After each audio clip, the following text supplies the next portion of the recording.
Dobrý deň, v nasledujúcom videu si ukážeme, ako manuálne môžete obsluhovať, editovať jednotlivé informácie o zjazdových tratiach, horské dopravné zariadenia alebo bežecké trate. Na webe, ako vidíte, momentálne máme všetko zavreté, takže prejdeme do adminu, prihlásime sa do adminu, v nadstaveniach témy si nájdeme stĺpce, s ktorými chceme pracovať. V nasledujúcich tabulkách každá jedna trať má vlastnú funkcionalitu a poďme si ukázať, čo tieto čísla znamenajú. Ako môžeme vidieť, pri turistickej číslo 1 máme večerné lyžovanie nič a zasnežovanie nič.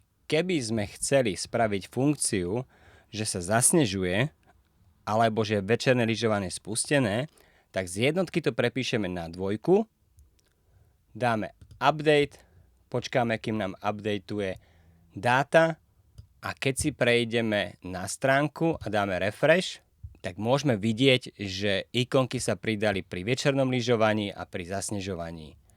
Keby sme chceli spraviť pravý opak, tak z dvojky to prepíšeme na jednotku a dáme update. Dáme refresh, na webe vidíme, ikonky nám zmizli. Ďalej, ak by sa náhodou menila dĺžka alebo nejaké informácie, tak semka máte stĺpce. Poďme si zobraziť samotnú prevádzku, prevádzkový text a zobraziť v infoboxe. Infobox sa myslí informácia, ktorá sa nachádza sem v tabulke na homepage. Je to taký rýchly prístup alebo rýchla informácia, ktoré momentálne vleky a zjazdovky sú spustené.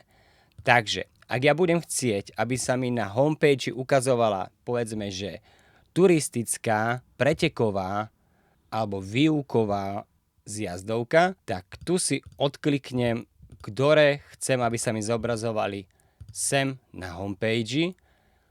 Neodporúčame používať viac ako 6 informácií, a to preto, že keď si odklikneme semka, ďalšie pridáme ich až 7 a dáme updateovať, počkáme, kým nám updateuje web, tak môžete vidieť, že samotný web o čo si posunie. Je to už len na vás, koľko si zvolíte, ale treba počítať s tým, že čím viacej sa pridá informácií do infoboxu, tým viacej sa bude posúvať tento bar samotný.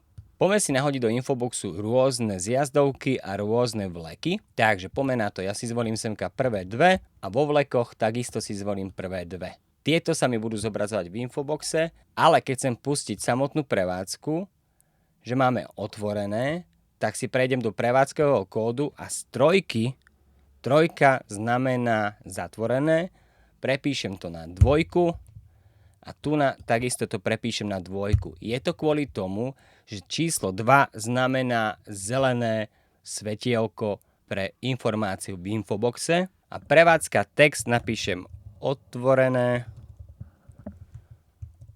Môžem si okopírovať text, jeden, druhý a horské dopravné zariadenia majú kód pre otvorené pre zelenú farbu číslo 1. Je to spravené kvôli tomu, aby keď budete čerpať dáta z Holiday Info, tak v podstate oni využívajú takéto značenia pre otvorené a zatvorené, čiže sme to nachystali tak, aby keď to budete využívať Holiday Info, tak vám to bude automaticky doplňať podľa týchto čísel, ale keď to budete využívať manuálne, tak to budete musieť prepisovať takto v týchto čísielkách.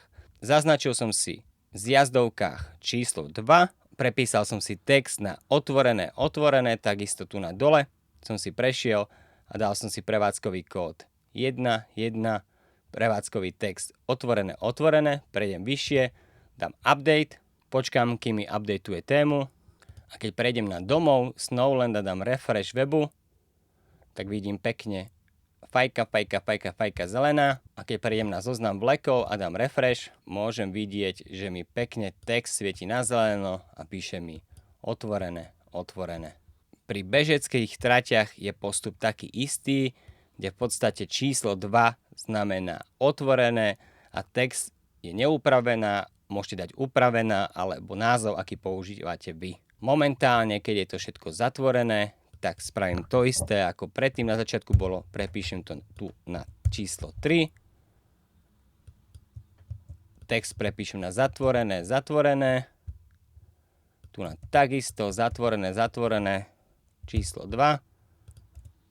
číslo 2. Dám update, počkám, kým mi updateuje web a následne, keď dám refresh v infoboxe, tak už mi zobrazuje, že sú nefunkčné a keď si dám znovu refresh na zoznam vlekov a zjazdoviek, tak môžem vidieť, že je zatvorené. A takto editujeme informácie ohľadom zoznam vlekov a zjazdoviek a informácie, ktoré sa majú zobrazovať do infoboxov.